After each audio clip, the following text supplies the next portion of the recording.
Hello, আসসালামু আলাইকুম। আপনারা কেমন আছেন? আশা করি আপনারা সবাই ভালো আছেন। আপনাদের দোয়া এবং অশেষ রহমতে আমরাও খুব ভালো আছি। তো বরাবরের মতো চলে আসলাম আরেকটা নতুন ভিডিও নিয়ে। আশা করি আপনাদের সবার কাছে এই ভিডিওটা ভালো লাগবে। তো দেখতেই পাচ্ছেন যে আমি সকাল সকাল উঠানটা ঝাড়ু দিয়ে নিচ্ছি। আর আমার আশেপাশে অনেক মানুষ দেখতে পাচ্ছেন, এগুলো হচ্ছে আমাদের ভাড়াটিয়া। তো সবাই একটু অ্যাভয়েড করবেন।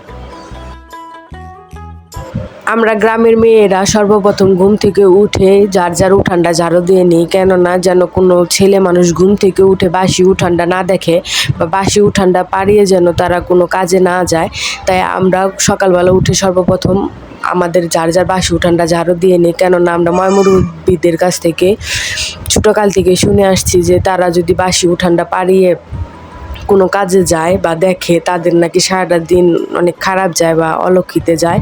তাই আমরা সর্বপ্রথম ঘুম থেকে উঠে যার যার উঠানটা ঝাড়ু দিয়ে নিই, তারপরে যে যার মতো কাজ করি।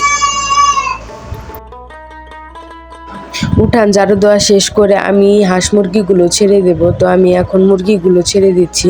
দেখতেই পাচ্ছেন যে আপনারা মুরগিগুলো বের হয়ে গেল, আর মুরগি একটা ডিম পেড়েছে। তো এখন আমি হাঁসগুলো ছেড়ে দেব। বন্দি জীবন কারোরই ভালো লাগে না, সেটা মানুষ হোক বা পশু পাখি হোক। তো দেখতেই পাচ্ছেন যে ওদের ছেড়ে দেওয়ার পরে ওরা কি সুন্দর করে বের হয়ে ওরা ওদের মতো চলাফেরা করছে। তো আমি এখানে হাঁস মুরগির ডিমগুলো ধুয়ে নিচ্ছিলাম। ধুয়ে আমি ফ্রিজে রেখে দেবো। তো আজকে আমাদের হাঁসে ডিম পেড়েছে 5টা আর মুরগি ডিম পেড়েছে একটা, সেটাই আপনাদেরকে আমি দেখাচ্ছিলাম।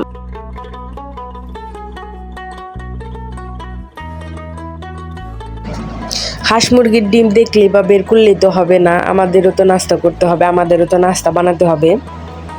তো আমি নাস্তা বানানোর জন্য চুলাটা জ্বালিয়ে গরম পানি বসিয়ে দেব। গরম পানি হলে আমি আটার ভিতর দিয়ে আটাটা গুলিয়ে নেব। আর গরম পানি দিয়ে আটা গুলিয়ে রুটি বানিয়ে দেখবেন যে রুটিটা অনেক সুন্দর নরম হয় আর ফুলেও অনেক সুন্দর।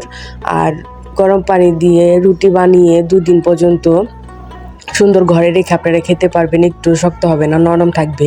আমি এইভাবে রুটি বানাই আর 2 দিন পর্যন্ত রুটিটা নরম থাকে, সুন্দর থাকে। আর আপনাদের ভাইয়া প্রত্যেক দিনই রুটি খায় 2 বেলা করে। উনি শুধু 1 বেলা ভাত খাবে আর সকালে আর রাত্রে উনি রুটি খাবে। তো আমার প্রতিদিনই 2 বেলা করে রুটি বানাতে হয়। তো আমার আগে আমি রুটি বানাতে পারতাম না, আর এখন আমি রুটি বানাতে বানাতে এখন আমার অভ্যাস হয়ে গেছে। এখন আমার হাতে সুন্দর রুটি নরমও হয় এবং ফুলেও আর আগে রুটি বানাতে পারতাম না, আর অনেক কথা শুনতে হতো অনেকজনের। আর এখন রুটি বানাতে পারি, এখন নিজের কাছে নিজেরই ভালো লাগে। আসলে কারো কথা শুনে জিদ্দি করে কোনো কাজ শিখলে সেটা নিজেরই লাভ, কেননা কাজটা শেখা হয়। তো আপনারা দেখতেই পাচ্ছেন যে আমার রুটিটা কি সুন্দর ফুলেছে। তো আমার মতে কারো সাথে জিদ্দি করাটাও ভালো, কাজ শেখা হয় একমতে। তো আমি আজকে চিংড়ি মাছের বড়া বানাবো। তো চিংড়ি মাছগুলো আমি ভেজে নিচ্ছিলাম লাল লাল করে। আমাদের ফ্রিজে অনেকদিন ধরে চিংড়ি মাছ রয়েছে। আপনাদের ভাইয়া বাজার থেকে ছোট ছোট চিংড়ি নিয়ে আসছিল বড়া বানানোর জন্য। তো আমার মেয়ে কদিন অসুস্থ থাকার কারণে আমি বড়াটা ভাজতে পারিনি। তো আজকে আমার মেয়ে আলহামদুলিল্লাহ একটু সুস্থ হয়েছে। তো চিন্তা করলাম যে আজকে বড়াটা ভেজে দিই।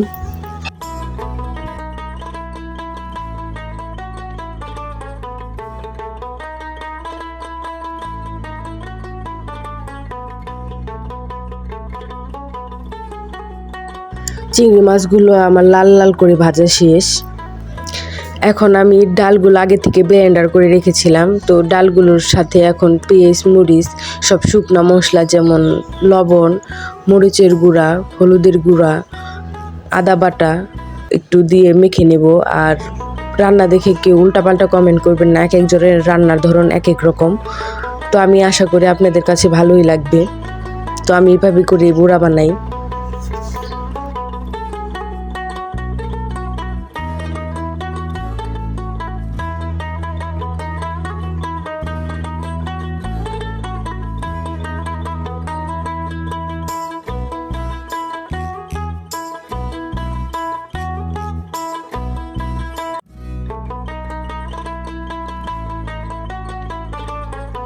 আর চিংড়ি মাছের বড়া খেতে আমাদের দুজনেরই অনেক ভালো লাগে। তো আমরা প্রায় সময় চিংড়ি মাছের বড়া বানিয়ে খাই।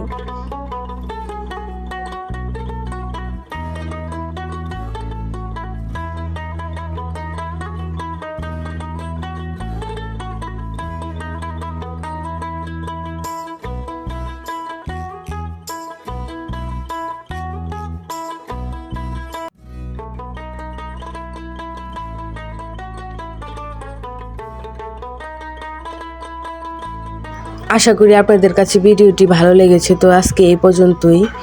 সবাই ভালো থাকবেন, সুস্থ থাকবেন, আমাদের জন্য দোয়া করবেন। আল্লাহ হাফেজ।